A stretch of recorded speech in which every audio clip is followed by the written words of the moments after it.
Case file number 3, the cohabitation clause. In the previous file, the court approved a second British Shorthair, Juliet, tiny, green-eyed.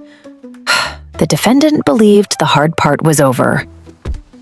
She was wrong. Evidence includes 1 recliner incident, multiple midnight noise complaints, a territory dispute, and a peace treaty signed without legal counsel. And the first crime scene was my sofa. Law number 1. All furniture is a potential crime scene. When Juliet arrived, she was so small the court considered registering her as a handbag accessory. She fit in one hand. She fit inside my bag. She treated it like a studio flat. Open plan, no rent, no boundaries. But I didn't know she'd found a second hiding place, one with a mechanical closing mechanism. The recliner. I was lying down, exhausted, feet up, recliner extended, everything fine. And then I closed it. And from somewhere underneath, a sound that deletes your soul. She was inside the recliner mechanism, under the footrest, in a space that was never meant for anything living. I opened it so fast I nearly filed my own lawsuit. Juliet came out. She was fine, completely fine. Looked at me like I interrupted her nap. I did not recover for approximately 3 working days. The court issued an emergency ruling. Inspect all furniture before use. Every cushion, every gap, every fold. Juliet's response? No comment. But the recliner was just the beginning, because the next evidence only appeared after midnight. Law number 2. Midnight is not a time. It's a warning. During the day, Juliet was an angel. Tiny Victorian orphan energy, Exhibit A material. But at 2 a.m., she became a completely different tenant. The Zoomies. If you know, you know. If you don't, imagine a marble launched from a cannon. But the marble has claws and a personal vendetta. She'd start in the bedroom, hit the hallway at full speed, ricochet off the bathroom door, slide across the kitchen like a crime scene reenactment, and end up on top of the wardrobe.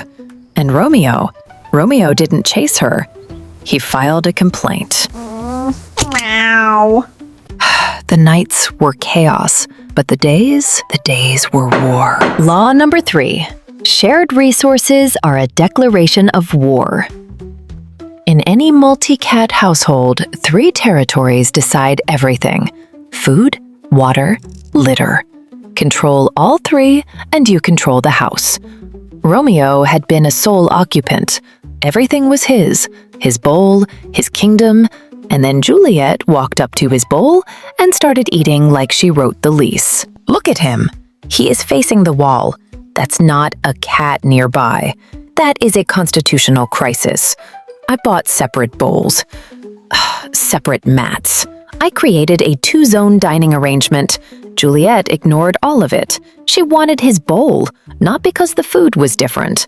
It was the same food. She wanted it because it was his. Resource intimidation confirmed. Verdict, guilty.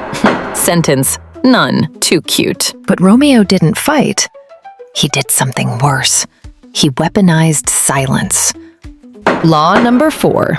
The silent protest is the most dangerous protest. Romeo didn't hiss, didn't scratch, didn't attack. He faced the wall. The court recognized this as emotional warfare. I tried treats. I tried toys. I bought him a cat tree. Juliet claimed it in 14 minutes. Romeo watched from the floor. And then something shifted. And it happened when I wasn't even watching. Law number 5. Peace treaties are never signed in public. Cats will not let you see them getting along. It's beneath them. They do diplomacy in secret. I'd walk in, opposite sides. Maximum distance. Cold War energy. But then I started noticing evidence. Romeo's favorite toy was on Juliet's side of the room. She didn't steal it. He left it. Then I'd come downstairs, and both of them were sleeping in the same room. Not cuddling, not touching, but in the same room. By choice. In cat law, that's basically a handshake. And then one day, I saw it through the doorway when they didn't know I was watching.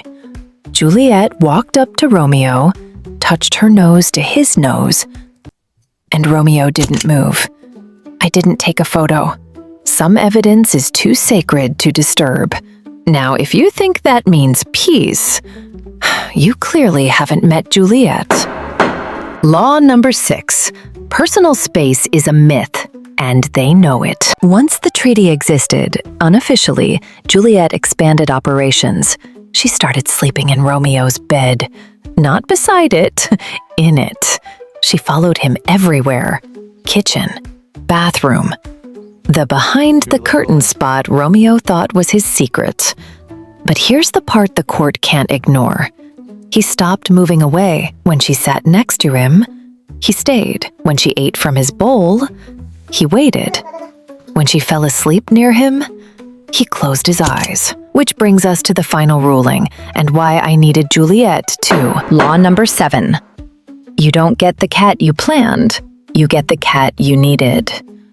I got Romeo because my heart broke and I thought I was saving something. Turns out, he was saving me. I got Juliet because I watched Romeo alone on a camera. And I couldn't do it anymore. Romeo objected. He protested. He faced the wall.